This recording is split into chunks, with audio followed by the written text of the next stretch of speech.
Hola a todos y bienvenidos a un nuevo video. Para los que no me conocen, mi nombre es Isabela Fernández y el día de hoy vamos a hablar de la historia de Hans Pozo. Así que antes de continuar con el video no olviden suscribirse y activar la campanita, así que comencemos. Esta historia comienza, digamos que de una manera bastante particular. Comienza en el año 2006, cuando un niño habitante del Puente Alto en Santiago de Chile dice que ve un perro y que al parecer se estaba jugando con un pie humano. Las autoridades se dirigen de inmediato a este lugar y efectivamente se dan cuenta de que era un pie humano, y por lo cual aquí empieza la búsqueda, ya sea para encontrar las demás partes del cuerpo o la víctima como tal. Al día siguiente de este hallazgo, una mujer llama a las autoridades y dice que afuera de su casa habían dejado como una especie de bolsa y que al parecer aquí también había partes humanas. Cuando las autoridades van, se dan cuenta que había un cráneo y que este cráneo había recibido 2 impactos de bala.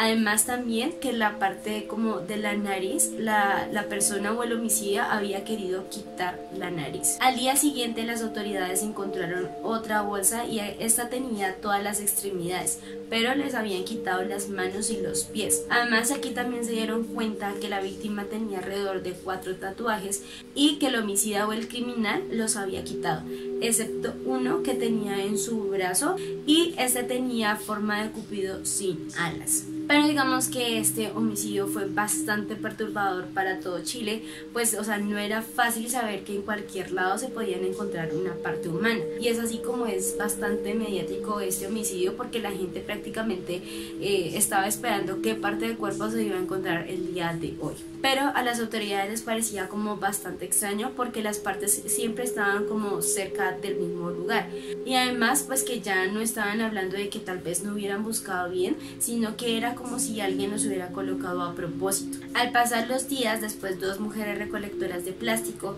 de nuevo llaman a las autoridades y dicen que encontraron una bolsa y estas tenían las manos y también tenían los pies. Pero las autoridades se dieron cuenta que el homicida había quitado como las yemas de los dedos, y todo esto era con el fin de que la víctima no se pudiera identificar fácilmente. Ya las autoridades teniendo todo el cuerpo, ya el paso siguiente era saber quién era la víctima. Este cuerpo fue bastante difícil de identificar porque el homicida pues había hecho como un buen trabajo en tratar de eliminar las pruebas para tratar de identificar fácilmente a la víctima. Pero los forenses, con los pequeños tejidos que había quedado en sus yemas, trataron de reconstruir las 10 huellas digitales. Además, con el tatuaje que el homicida había dejado, pues tomaron como fotografías y lo pasaron en las diferentes cárceles para saber si algún penitenciario podía reconocer quién era la víctima. Efectivamente, esto dio resultados y uno de los penitenciarios reconoció que la víctima era Hans Pozo. Pero ¿quién era Hans Pozo? Este tenía 20 años de edad al momento de los hechos. Este nació en el año de 1985 y desde pequeño tuvo una infancia bastante dura, pues su madre la abandonó cuando tenía 4 años de edad y nunca supo nada de su padre. Hans pasó por varios sitios de acogida hasta que finalmente fue adoptado por uno de sus familiares. Lamentablemente a los 16 años de edad conoce el mundo de las drogas, y en la casa donde este vivía empezó como a sacar objetos para venderlos y luego así conseguir dinero para comprar las drogas. Por lo cual después queda en la calle y principalmente empezó a trabajar como obrero de construcción, pero también estuvo involucrado en el microtráfico, también tuvo antecedentes de hurto y finalmente mantenía relaciones sexuales con otros hombres para poder comprar su droga. Al principio las autoridades creían que al rucio, como era llamado Hans Pozo, simplemente había sido como un ajuste de cuentas porque pues pertenecía al mundo de las drogas, del microtráfico, entonces simplemente creían que había sido por dinero este homicidio. Pero ustedes saben que cuando se trata de un homicidio, lo que hacen las autoridades es investigar cuáles fueron los últimos momentos de la víctima, en dónde estuvo, con quién estuvo y todas esas cosas. Es así como se dan cuenta de que Hans estuvo con 4 hombres que ejercían la prostitución y que este estaba en el paradero 30 de la avenida Santa Rosa, donde pues usualmente se hacía para mantener relaciones sexuales con algún taxista o con algún conductor que pasara por este paradero. Pero cuando le hicieron la entrevista a estas personas, todos consiguieron en el apellido Martínez. Y es así como Jorge Iván Martínez pasa a ser el principal sospechoso. Jorge Iván Martínez se caracterizaba por ser un hombre ejemplar, un padre de familia. Este era funcionario municipal, también tenía una heladería que quedaba cerca de su domicilio y además también quedaba cerca al paradero 30 de la avenida Santa Rosa. Se maneja la hipótesis de que Hans y Jorge Iván se conocieron porque Hans había quedado tan marcado en su infancia de que nunca había conocido a su padre y que supuestamente se pudieron contactar y supuestamente Jorge Iván era el padre biológico, pero digamos que esa historia cambió un poco.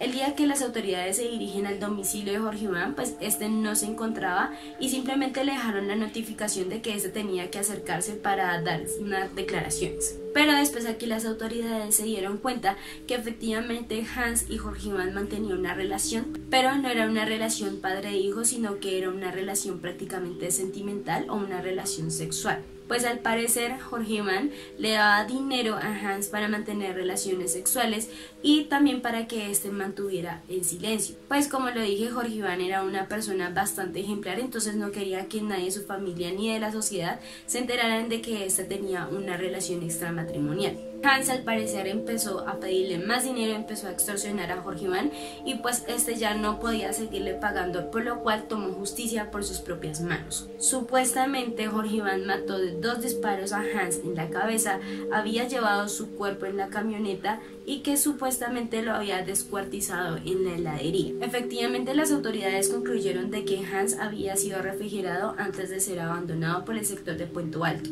porque las larvas de las moscas presentes tenían el mismo nivel de desarrollo.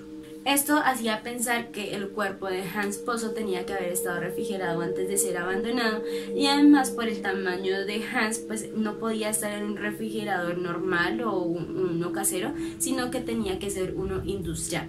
El 8 de abril de 2006 las autoridades se dirigieron a la heladería de Jorge Iván para hacerle algunas preguntas, pero los reportes oficiales dicen que Jorge Iván, cuando escuchó a las autoridades, simplemente se fue a un cuarto y que este se disparó. Todo el mundo como que ya estaba más tranquilo porque creían que efectivamente el homicida había sido Jorge Iván. Pero después la esposa de Jorge Iván encuentra una carta de aproximadamente 20 páginas que era dirigida para su esposa y para el fiscal que estaba llevando el caso.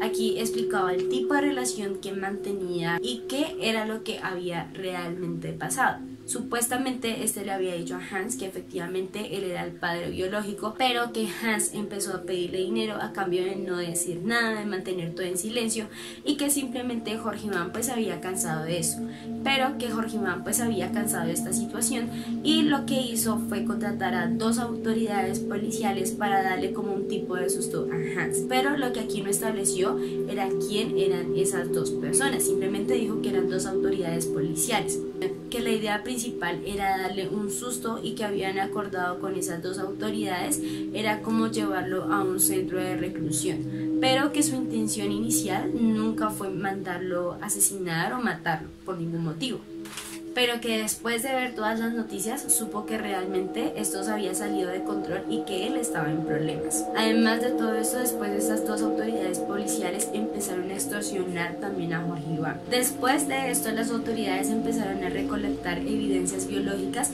y se dan cuenta de que en la heladería de Jorge Iván había una mancha de sangre que había sido lavada y además que en su furgoneta encontraron manchas de sangre en el asiento trasero, pero sobre todo en el asiento del copiloto. Los hermanos de Jorge Iván simplemente dijeron que esa mancha que habían encontrado en la heladería no le pertenecía a Hans, sino que era de ellos porque unos días antes ellos se habían cortado y pues que por eso pues había una mancha de sangre. Pero finalmente en el año 2007 las autoridades concluyeron de que el homicida había sido Jorge Iván. Pero a pesar de que ya tenían el culpable, muchas personas realmente no creían que Jorge Iván lo había hecho. Y es que los hermanos refutaron el hecho de que su hermano se había suicidado, pues tuvieron otra versión. Ellos dijeron que el día de los hechos se encontraban en la heladería y estaban esperando un pedido, que en ese momento habían llegado 2 autoridades y que estos no se identificaron y que simplemente buscaron a Jorge Iván. Después de esto ellos le dispararon y es así como muere Jorge Iván. Pero tampoco es algo que se pudo comprobar, pues las autoridades también tenían como algunos indicios de que ellos posiblemente habían ayudado a este crimen, pero eso tampoco se pudo comprobar. pero también para algunas personas la intención principal del homicida era que no se supiera quién era la víctima. Por eso le quitaron las yemas, por eso le quitaron los tatuajes y todo este tipo de cosas. Digamos que esto era un trabajo bastante arduo, como para que el homicida no se diera cuenta de algo tan evidente como era quitar la mancha de sangre que había quedado en el asiento del copiloto. Entonces aquí también está como ese misterio. Pero finalmente en el año 2013 se le hizo un altar en honor a Hans Pozo. Y bueno, pues eso fue todo por el video de hoy. De verdad espero que les haya gustado. Lo siento si no se escuchó muy claro, ando un poquito agripada, pero bueno, hice mi mayor esfuerzo. Por acá les voy a estar dejando mis redes sociales, por la cajita de descripción también. No olviden suscribirse, activar la campanita y nos estamos viendo en un próximo video.